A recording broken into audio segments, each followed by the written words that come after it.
எம்ஜிஆர் தோக்கலன்னு 234 தொகுதியிலையும் ஜெயிக்கவும் இல்லைல. நீ அவ்வளோ பெரிய அப்பாட்டக்கறனா 234 ஜெயிச்சிருக்கணும். கலைஞருடைய 184 தாண்டலையே தனி கட்சியாக. ஏன்னா பிம்ப சிறை, அதை இன்னும் அந்த சிறைக்குள்ள நம்மை அடைத்து வைக்க முயற்சி செய்கிறார்கள். இப்ப புதுசா ஒருத்தர் வர்றாரு, ஆனானப்பட்ட எம்ஜிஆர் தோல்வி இல்லைன்ற எம்ஜிஆர் 234 ஜெயிக்க முடியல. நாடாளுமன்ற தேர்தலில் மண்ணை கவுனாரு. இத்தனைக்கும் ரோட்டுக்கெல்லாம் போவாரு, சோடாலாம் குடிப்பாரு. அந்த சோடா கதையெல்லாம் ரொம்ப பிரபலம். அந்த வளர்த்த மகளையே திருமணம் பண்ணிக்கிட்டாரு அப்படிங்கிறது இருக்கு இல்லைங்களா? அந்த வதந்திய, அந்த அவதூறு யாரு பரப்புனது அப்படின்னா, பிரம்மனை கடவுளாக ஏற்றுக்கொண்டவர்கள். பிரம்மனுக்கு ஒரு தலை கிடையாது, வெட்டிட்டாப்ல. யாரு வெட்டினா, எதுக்காக வெட்டினாங்க அப்படிங்கறது நீங்க தேடி கூகுள்ல தேடி படிச்சுங்க. ஏன்னா எலெக்ஷன் டைம் நம்ம தவிர்க்கிறோம். ஏன்னா ஆபாச கதைகள் நம்ம பேசக்கூடாது. நிறைய பேர் வந்திருக்கீங்க. அப்படி எவனாவது சொன்னானாக்கா, அவன் வீட்டுல உள்ள பெண்களை, அவங்க வீட்டுல உள்ள மனைவிமார்களோ அல்லது அம்மாக்களோ அந்த பெண் குழந்தைகளை அவங்க கிட்ட ரொம்ப பத்திரமா பாத்துக்குங்க. தனிப்பட்ட முறையில் நீங்க விசாரிச்சு பாத்தீங்கன்னாக்கா ஏகப்பட்ட எப்ஸ்டீன் ஃபைல்ஸ் அவங்க வீட்டுக்குள்ள இருக்கும். அன்றைக்கு கருப்பு சட்டையோடு அந்த ஆர்ப்பாட்டத்திற்கு வந்தார்கள். ஆர்ப்பாட்டத்துக்கு தான் போனாங்களானே தெரியாது. ஆனா கருப்பு சட்டையோடு வந்தார்கள் என்ற ஒரே காரணத்திற்காக சாப்பிட போனவங்க, ஹோட்டல்ல சாப்பிட்டுக்கிட்டு இருந்தவங்க, ட்ரெயின்ல போய்கிட்டு இருந்தவங்க, ரோட்ல நடந்து போய்கிட்டு இருந்த பொதுமக்கள்னு காரணமே இல்லாமல் அடித்து குருதி ஓட செய்திருக்கிறார்கள். அடுத்த முறை பாஜகவோ அல்லது அதிமுக பாஜகவோ ஆட்சிக்கு வந்தால் இது போன்ற ஒரு நிலையை தமிழ்நாட்டில் உருவாக்க மாட்டார்கள் என்பதற்கு எந்த உத்தரவாதமும் கிடையாது. தூத்துக்குடியில அந்த காவல் ஆய்வாளர் வழக்கு போட வந்த அந்த தாயிடமும் தந்தையிடமும் மோசமான வார்த்தைகளை பேசினார், அவதூறாக பேசினார் என்பதற்காக உடனடியாக ஒரு பணியிலிருந்து நீக்கப்பட்டார், இடைநீக்கம் செய்யப்பட்டார், இம்மீடியட்டா சஸ்பென்ஷனுக்கு தள்ளப்பட்டார். ஆனால் அன்றைக்கு எம்ஜிஆர் அரசு என்ன நடவடிக்கை எடுத்தது என்றால் எதுவும் இல்லை. மணியம்மையார் அந்த எம்ஜிஆர் வழக்கு போட்டாங்கன்னு சம்பந்தமா ஒரு அறிக்கை எழுதியிருந்தாங்கன்னு சொன்னீங்கல்ல, அந்த அறிக்கையோட தலைப்பு பின்னாடி சொல்றேன்னு சொன்னீங்க, அதை சொல்லல. அந்த தலைப்பு, அந்த அறிக்கை இன்னும் கொஞ்சம் கூட தெளிவா சொல்லு. ரொம்ப நன்றி தோழர், அதை நினைவுபடுத்தினதுக்கு. எம்ஜிஆரின் திடீர் இரக்கம் அப்படின்றத குறிக்கும் வகையில் திடீர் இரக்கம் அப்படின்னு சொல்லிட்டு முன்வைத்திருக்கிறார் அன்னை மணியம்மையார். அந்த அறிக்கையில் இருக்கக்கூடிய சில விஷயங்கள் அப்படியே கூட வாசிக்கிறேன். ரொம்ப முக்கியமான அறிக்கை. திடீரென்று நவம்பர் 14, 1977 மாலை என்னை எனது உடல்நலம் கருதியும் என் மீது இரக்கம் கொண்டும் தமிழ்நாடு அரசு விடுதலை செய்துவிட்டதாகவும் என் மீது போடப்பட்டிருந்த வழக்கு மட்டும் வாபஸ் பெறப்பட்டதாகவும் கேட்டு நான் மிகுந்த, வழக்க வாபஸ் வாங்கினா சந்தோஷம் தானே போடுவாங்க, நான் மிகுந்த வேதனையும் சங்கடமும் மன அதிர்ச்சியும் அடைந்தேன். என் எதிரிலேயே தோழர்கள் ரத்தம் பீரிட அடிக்கப்பட்டதை பார்த்தபோது ஏற்பட்டதை விட பெரும் அதிர்ச்சிக்கு ஆளாகியுள்ளேன். நம் காருண்யம் மிக்க தமிழ்நாடு அரசுக்கு இந்த இரக்கம் மிகுந்த கண்ணோட்டம் 30ஆம் தேதி வந்திருக்குமானால் விலைமதிப்பற்ற 3 தமிழர்களுடைய உயிரும் பல்லாயிரக்கணக்கான நம் மக்கள் இயக்கத்தினர் பொதுமக்கள் பலர் மண்டை உடைந்து கால் உடைந்து முடமாகி குண்டடிபட்டு இரத்த வெள்ளத்தில் மிதந்த கொடுமைகளும் ஏற்பட்டே இருக்காதே. பொது சொத்து நாசங்களும் தவிர்க்கப்பட்டிருக்குமே. இந்திரா அம்மையார் கட்சியை சார்ந்த மைசூர் முதல்வரும் ஆந்திர முதல்வரும் எவ்வளவு முன் யோசனையுடன் இந்திய எதிர்ப்பு அலைகளுக்கு முன் தலைவணங்கி நடந்து கொண்டனர் என்பதும், அதே நேரத்தில் நம் முதலமைச்சர் எம்ஜிஆர் அவ்வாறு நடந்து கொள்ளாதது மட்டுமல்ல, தமக்கு எதிரானவர்கள் என்று அவர் யார் யாரை நினைத்து கொண்டிருக்கிறாரோ அவர்களையெல்லாம் பழிவாங்க இதுதான் தக்க தருணம் என்ற நினைப்பில் செயலாற்றி உள்ளதோடு அரசும் பல ஜோடனை வழக்குகளையும் விசித்திர செக்ஷன்களையும் கருப்பு கொடி காட்ட வந்த தலைவர்கள் மீதும் தோழர்கள் மீதும் போட்டுள்ளனர்.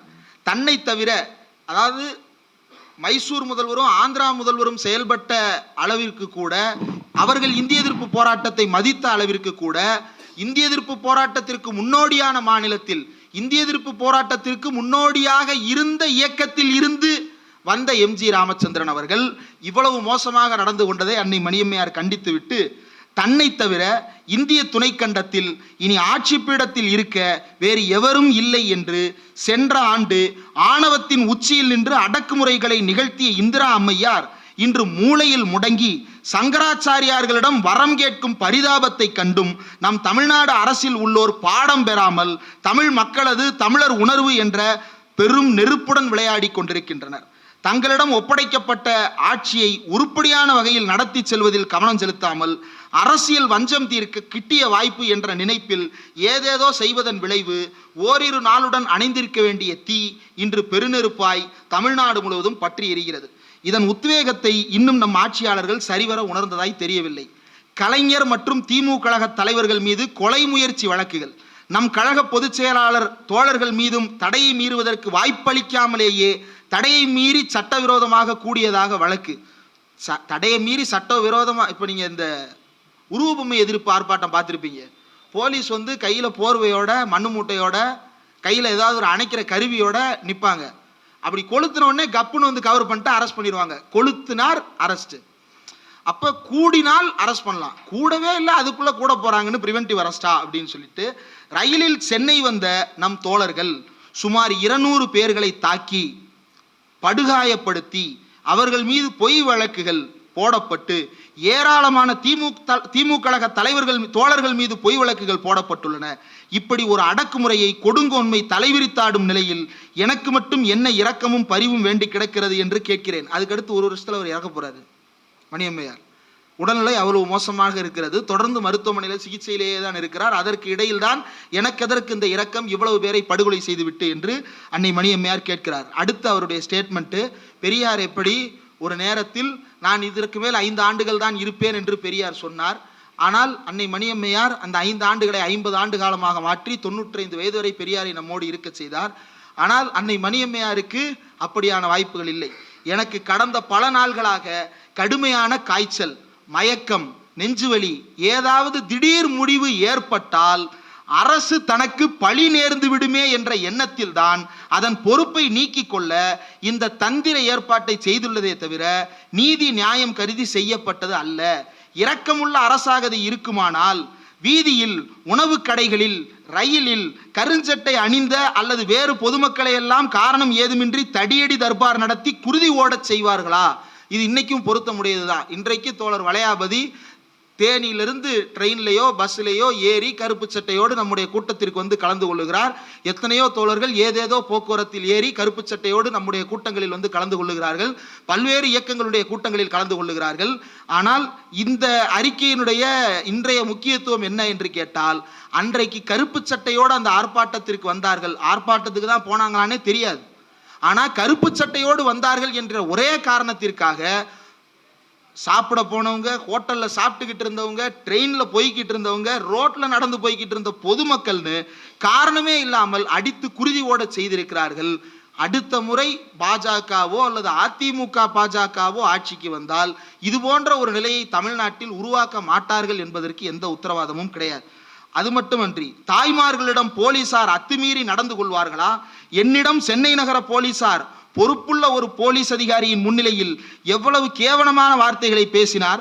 நீதி நியாயம் பேசும் ஆட்சியாளர் இன்று வரை அது குறித்து எடுத்த நடவடிக்கை தான் என்ன? தூத்துக்குடியில் அந்த காவல் ஆய்வாளர் வழக்கு போட வந்த அந்த தாயிடமும் தந்தையிடமும் மோசமான வார்த்தைகளை பேசினார், அவதூறாக பேசினார் என்பதற்காக உடனடியாக ஒரு பணியிலிருந்து நீக்கப்பட்டார், இடைநீக்கம் செய்யப்பட்டார், இம்மீடியட்டா சஸ்பென்ஷனுக்கு தள்ளப்பட்டார்.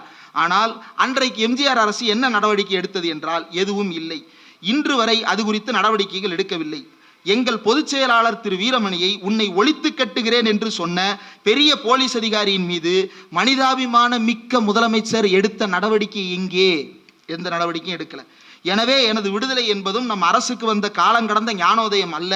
எனது மோசமான உடல்நிலையால் நான் இறந்து விடுவேனோ என்ற பயத்தின் காரணமாக பொறுப்பேற்க அஞ்சியே இது தட்டி கழிக்கும் தந்திரம் என்பதை புரிந்து கொள்ள வேண்டும். இந்திரா அம்மையார் ஆண்டபோது பெருமதிப்பிற்குரிய ஜேபி போன்றவர்களை அவர்கள் எப்போது விடுதலை செய்தார்கள்? அது போன்றதே இதுவும். இங்கு நடப்பது இந்திரா சாயல் ஆட்சிதான் அப்படின்னு எம்ஜிஆர் அரசை இந்திரா காந்தி ஆட்சியினுடைய தொங்கு சதை என்பது இதுக்கு மேல எதுவும் சொல்ல முடியாது. உண்மையான இரக்கம் இந்த அரசுக்கு இருக்குமானால் வீண் வரட்டு கௌரவம் பார்க்காமல் 30ஆம் தேதிக்கு பிறகு திமுக தலைவர்கள் தோழர்கள் மீது நாடு முழுவதும் போடப்பட்டுள்ள அத்தனை வழக்குகளையும் வாபஸ் பெற்று அமைதியும் ஒருங்கிணைவையும் ஏற்படுத்தி அனைத்து கட்சியினரும் அரசியலில் கருத்து வேறுபாடு இருந்தாலும் பழிவாங்குதல், தடியடி, துப்பாக்கி சூடு இவற்றுக்கு இடமின்றி ஆட்சியை நடைபெற நல்ல புத்தியை ஆட்சியாளர் பெற வேண்டும். இன்னமும் காலம் தாழ்ந்து விடவில்லை. வீண் பிடிவாதம் தேவையற்றது. தான் சொல்வதற்கெல்லாம் ஆமாம் போடும் மக்களை சுற்றி வைத்துக் கொண்டு அவர்களை நம்பிய எந்த முதலமைச்சரும் இதுவரை வெற்றி பெற்றதாக அரசியல் வரலாறு இல்லை என்று சென்னை பொது மருத்துவமனையிலிருந்தே அறிக்கை விடுத்தார். இந்த அறிக்கை எழுதும் போது அவர் சென்னையில் மருத்துவமனையில் சிகிச்சையில் இருக்கிறார். எம்ஜிஆருடைய அரசுக்கு கடுமையான எச்சரிக்கையை தன்னுடைய அறிக்கையின் மூலமாக தெரிவிக்கிறார். பலர் சொல்லுவார்கள், இந்த கிளிப்பை கூட கட் பண்ணி போட்டு எம்ஜிஆர் தோக்கவே இல்லையேன்னு. நாடாளுமன்ற தேர்தலில் என்ன லட்சணத்தில் எம்ஜிஆருடைய வரலாறு இருந்தது, உள்ளாட்சி தேர்தலில் எம்ஜிஆருடைய லட்சணம் என்னவாக இருந்தது, இடைத்தேர்தலில் எம்ஜிஆருடைய லட்சணம் என்னவாக இருந்தது என்பதையெல்லாம் உண்மையை அறிந்து கொள்ள வேண்டும் என்றால் விக்கிபீடியாலே அந்த உண்மைகள் இருக்கிறது. அதை பார்ப்பதற்கு இவர்கள் தயாராக இல்லை. எம்ஜிஆர் தோக்கலன்னு 234 தொகுதியிலையும் ஜெயிக்கவும் இல்லைல்ல. நீ அவ்வளோ பெரிய அப்பாட்டக்கறனா 234 ஜெயிச்சிருக்கணும். கலைஞருடைய 184 தாண்டலையே தனி கட்சியாக. ஏன்னா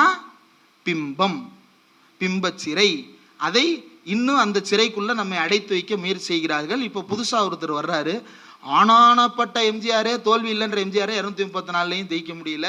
நாடாளுமன்ற தேர்தலில் மண்ணை கவுனாரு. இத்தனைக்கும் அவர் ரோட்டுக்கெல்லாம் போவார், சோடாலாம் குடிப்பார். அந்த சோடா கதையெல்லாம் ரொம்ப பிரபலம். சோடா குடிச்ச எம்ஜிஆர் கதையே இது. இப்படின்னா நீ வீட்டில் உட்காந்துக்கிட்டு சுடக்கு போட்டுக்கிட்டு இருக்கியே, உன் நிலைமை என்ன ஆகுன்றத சற்று யோசித்து பார் மகனே. யூடியூப் புரூட்டஸ் ரைட்ஸ் நடத்தும் இதுவரைக்கும் எவ்வளோ தலைப்பில் திராவிடர் கழகமானாலும் சரி, தந்தை பெரியார் திராவிட கழகமானாலும் சரி, திராவிட விடுதலை கழகமானாலும் சரி, இந்த தலைப்பு யார் இந்த மணியம்மையார் என்கின்ற தலைப்பு மிக மிக முக்கியமான தலைப்பு. அம்மையாரை எவ்வளோ கொச்சப்படுத்த முடியுமோ அவ்வளோ கொச்சப்படுத்தினவர்கள்லாம் அனைவருமே இதில் பார்ப்பனர்கள் மட்டும் இல்லை, நம்முடைய சூத்திரர்களும் சேர்ந்து இந்த நிகழ்ச்சியை பண்ணியிருக்காங்க. ஒரே ஒரு செய்தி ஒரே ஒரு அடியில் அடிச்சுடுவாங்க, வளர்த்த புண்ணிய திருமணம் பண்ணிட்டாருப்பா. அது யாரை கொச்சப்படுத்துறானே தெரியாது. அது பெரியாரை கொச்சப்படுத்துறானா அம்மாவை கொச்சப்படுத்துறானே தெரியாது. இன்னும் அதுக்கு மக்கள் மத்தியில் இந்த கேள்வி அந்த அளவுக்கு சங்கிக பரப்பியிருக்காங்க.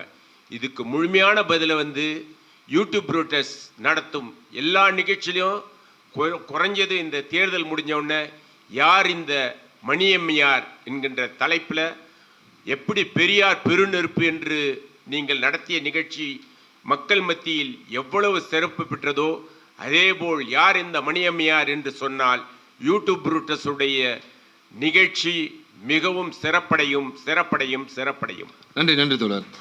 அந்த வளர்த்த மகளையே திருமணம் பண்ணிக்கிட்டார் அப்படிங்கிறது இருக்கு இல்லைங்களா, அந்த வதந்தியை அந்த அவதூறு யார் பரப்புனது அப்படின்னா, பிரம்மனை கடவுளாக ஏற்றுக்கொண்டவர்கள். பிரம்மனுக்கு ஒரு தலை கிடையாது, வெட்டிட்டாப்புல. பிரம்மனுடைய ஒரு தலை வெட்டிட்டாங்க. யார் வெட்டினா, எதுக்காக வெட்டினாங்க அப்படிங்கிறது நீங்கள் தேடி கூகுளில் தேடி படிச்சுங்க. ஏன்னா எலெக்ஷன் டைமு அதனால் நம்ம தவிர்க்கிறோம். ஏன்னா ஆபாச கதைகள் நம்ம பேசக்கூடாது, நிறைய பேர் வந்திருக்கீங்க, அதனால் நம்ம தவிர்க்கிறோம். அந்த கதையை வேணுங்கிறவங்க தேடி படிங்க.